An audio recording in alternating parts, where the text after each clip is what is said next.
Olá pessoal, eu sou Robson Mourão e estou aqui hoje inicialmente mandando um abraço para o pessoal do Sucesso Jurídico, bem como os nossos amigos e alunos queridos que estão nos acompanhando em mais uma dica de direito penal, dica do Mourão para guardar no coração.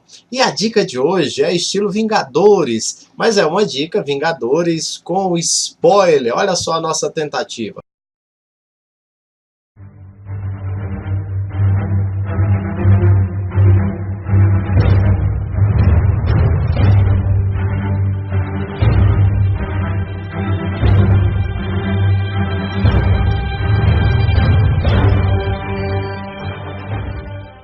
Atenção, spoiler todo mundo está sabendo, está em voga, todo mundo só fala disso, né?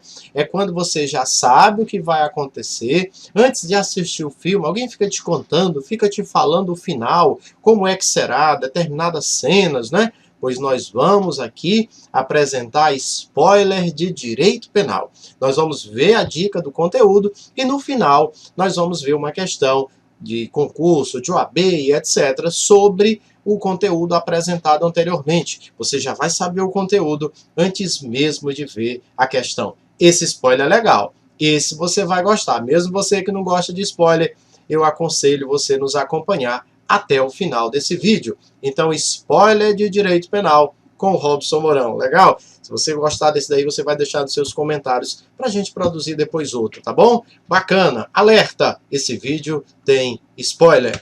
Muito bem, pessoal. E a nossa dica inicial é sobre o crime de furto. O crime de furto descrito no artigo 155 do Código Penal Brasileiro. O ato, a conduta de subtrair para si ou para outro em coisa alheia móvel. O crime de furto está descrito com a pena de reclusão lá no artigo 155 do Código Penal Brasileiro. Ocorre que a nossa ideia aqui é descobrir em que momento se consuma o crime de furto. Em que momento o furto estaria consumado. Existem correntes, existem teorias que determinam em que momento o furto estaria consumado. Vamos apresentar as mais conhecidas, né? As correntes ou teorias principais sobre a consumação do crime de furto. A primeira é a teoria do concretácio. A teoria do concretácio diz que o furto se consuma no momento que o criminoso, né, o agente da conduta, toca a coisa alheia móvel. Isso é a teoria do concretácio. Nesse momento que ele tocou, estaria consumado o crime de furto. A teoria do amócio ou apreêncio, sustentada por Francisco Carrara, diz que a consumação do crime de furto não é só no momento que toca, não seria nesse momento, na verdade. Seria no momento que ele segura e desloca a coisa alheia móvel. Naquele momento, estaria consumado o crime de furto. E a teoria do ablácio, defendida por Pessina, é aquela que diz que o crime de furto estaria consumado no momento que há apreensão e o transporte da coisa para o outro lugar desejado pelo criminoso. Vamos dar um exemplo. Então, pela teoria do concretácio, no momento que o criminoso tocou na coisa alheia móvel, consumou o crime de furto. Pela teoria do amócio, no momento que ele segura a coisa e desloca a coisa, então naquele momento estaria consumado o crime de furto, não cabendo mais tentativa. E pela teoria do ablácio, não bastaria o criminoso tocar na coisa, ou segurar a coisa. Não, ele tem que apreender a coisa e deslocar para outro local. Tipo, ele está tudo preparado para subtrair aquela coisa alheia móvel e levar para um armazém que fica do outro lado da cidade. Pela teoria do ablácio, no momento que ele apreende e desloca a coisa até esse armazém desejado, aí estaria consumado o crime de furto. Então, qual a corrente ou teoria? Tem outras, mas essas são as principais. Qual a corrente ou teoria que nós teríamos como majoritária, segundo o entendimento jurisprudencial brasileiro? Veja só, a terceira seção do STJ, bem como o entendimento do STF, a concretização, ou seja, a consumação do crime de furto é pela teoria do amócio ou apreêncio. Ou seja, no momento que segura a coisa e desloca, ali está consumado o crime de furto. Então, o entendimento jurisprudencial nacional é que o crime de furto se consuma pela teoria do amócio. Vale lembrar que no caso do roubo, do artigo 157 do Código Penal, nós temos uma súmula específica, que é a súmula 582 do STJ. De acordo com essa súmula, o crime de roubo O crime de roubo, independente de posse mansa e pacífica, aqui não se discute mais a existência de uma posse mansa e pacífica. O crime de roubo estaria consumado no momento que há inversão da posse. Então o criminoso pegou a coisa alheia móvel, inverteu a posse para ele, então nesse momento está consumado o crime de roubo. Então a teoria para a consumação do roubo é da inversão da posse, conforme súmula 582 do STJ, tá bom? Vamos anotar essa informação? Vamos anotar? Anote aí. O caso do furto estaria consumado pela teoria do amócio, tá bom? Teoria do amócio. Já no caso do roubo, a teoria é da inversão da posse. Inversão da posse, com base na súmula 582 do STJ, beleza? Então nós temos aí a consumação do furto e a consumação do roubo. Muito bem, outra informação, detalhe aqui nesse nosso spoiler, é que a questão do homicídio, o ato de atentar contra a vida de outrem. O artigo 121 do Código Penal traz essa figura criminosa do caput para o caso do homicídio simples e do parágrafo 2º e seguintes do artigo 121 para o homicídio qualificado. Interessante que entre as qualificadoras do parágrafo 2º do artigo 121 do Código Penal, nós temos o caso lá no inciso 5, onde o homicídio ele é qualificado porque ele foi cometido, inciso 5, acompanhe comigo na tela, para assegurar a execução, a ocultação, a impunidade ou a vantagem de outro crime. Aqui é interessante nós fazermos uma divisão. A doutrina coloca como assegurar a execução como sendo uma questão de finalidade teleológica, né? Para assegurar a execução de um crime que ele vai cometer posteriormente, um outro crime, que não é um homicídio. Aí o homicídio é qualificado porque ele matou para assegurar a execução de um outro crime que ele vai cometer. Isso é um elemento teleológico, a finalidade de ter matado. Agora, no caso da ocultação, impunidade ou vantagem de outro crime, é o que é denominado, é o que é chamado de consequencial. Então a consequência, né, foi por ter matado alguém, é a ocultação, a impunidade ou a vantagem de outro crime.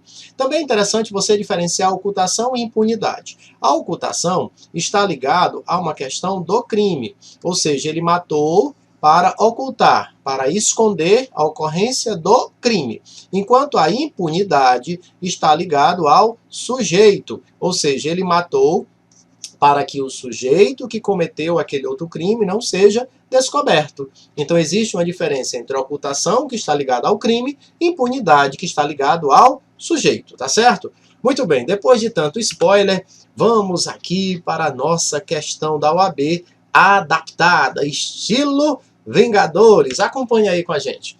Aproveitando-se da ausência do morador, Thanos, é isso mesmo, Thanos, subtraiu de uma casa diversas pedras preciosas, de valor e poder considerável, conduta não assistida por quem quer que seja. No dia seguinte, o proprietário, Tony Stark, verifica a falta das coisas subtraídas, as pedras preciosas, resolvendo se dirigir à delegacia da cidade. Após efetuar o devido registro, quando retornava para sua casa, Tony Stark avistou Thanos, caminhando com diversas pedras preciosas em uma manopla, uma luva, constatando que se tratavam dos bens dele subtraídos no dia anterior. Resolve então fazer a abordagem, logo dizendo ser proprietário dos objetos, vindo Thanos para garantir a impunidade do crime anterior, a desferir um golpe na cabeça de Tony Stark. Olha o spoiler, causando-lhe as lesões que foram a causa de sua morte. Tony morreu. Apesar de tentar fugir em seguida, Thanos foi preso por policiais do grupamento especial Avengers, que passavam pelo local, sendo as coisas recuperadas, ficando constatado o falecimento do lesado. Revoltada, a família de Tony Stark o procura, demonstrando interesse em sua atuação como assistente de acusação e afirmando a existência de dúvidas sobre a capitulação da conduta do agente. Considerando o caso narrado, e também considerando que as leis aplicadas serão as brasileiras, né? O advogado esclarece que a conduta de Thanos configura o crime de... Então, qual crime ou os crimes que Thanos cometeu, pessoal? Veja, não pode ser latrocínio. Por quê? Olha aqui para mim. Latrocínio Alguns chamam de roubo seguido de morte. Eu não gosto muito dessa nomenclatura, porque dá uma ideia que ocorreu o roubo e depois foi a morte. E, na verdade, nem sempre é assim para a questão do latrocínio. Nós podemos ter a morte anteriormente ou imediatamente posterior à subtração. Está compreendendo? Ou seja, subtraiu e matou, ou matou e subtraiu. É um crime contra o patrimônio, né? Na verdade, esse nome latrocínio nem está no Código Penal brasileiro. Esse nome está na Lei de Crimes Hediondos, porque latrocínio é um crime hediondo. Mas a melhor nomenclatura, ao nosso ver, seria o roubo qualificado pelo resultado morte. Então, o roubo qualificado pelo resultado morte. A morte pode ter ocorrido no momento imediatamente anterior ou no momento imediatamente posterior. Agora, veja que a morte que nós temos no latrocínio, ela está ligada a um elemento de momento, ou seja, no mesmo contexto fático. No mesmo contexto fático, ele subtraiu a vida de outrem para conseguir obter sucesso na empreitada criminosa da subtração da coisa alheia móvel. Não é o caso dessa questão, porque aqui a coisa subtraída, as coisas foram subtraídas no dia anterior, quer dizer, no dia posterior é que houve a morte de Tony Stark. Então não é um latrocínio. A morte não ocorre no mesmo contexto fático da subtração. Então é lógico que nós não temos latrocínio nem na letra A nem na letra B, elas estão fora. Aí vem a dúvida, é um furto tentado ou um furto consumado? Aí aqui nós vamos para o spoiler do início do vídeo. Né? Em que momento se consuma o crime de furto? O crime de furto, ele se consuma pela teoria do amócio, ou seja, no momento que ele segurou e deslocou a coisa alheia móvel, ele já consumou o crime de furto. Então o crime de furto de Thanos foi consumado no dia anterior da morte de Tony Stark. O crime já estava consumado. No dia seguinte, quando ele mata Tony Stark para garantir a impunidade, ele comete um homicídio. E é um homicídio qualificado, como nós vimos no spoiler no início do vídeo. Então, na verdade, Thanos, ele deve responder por quais crimes? Pelo furto consumado, não tem nada de tentado, e o homicídio qualificado na letra D. D de democracia, D de dedicado. Beleza, pessoal? Então nós temos aí o nosso muito obrigado pelo você ter acompanhado esse vídeo. Vingadores de estilo spoiler. Se você gostou, dá um ok, dá um joinha, né, os seus comentários, para a gente saber se essa brincadeira, né, com uma questão adaptada, foi legal, tá certo? Um abraço, estilo Vingadores, né? Spoiler de direito penal com o Robson Mourão. Fortes abraços!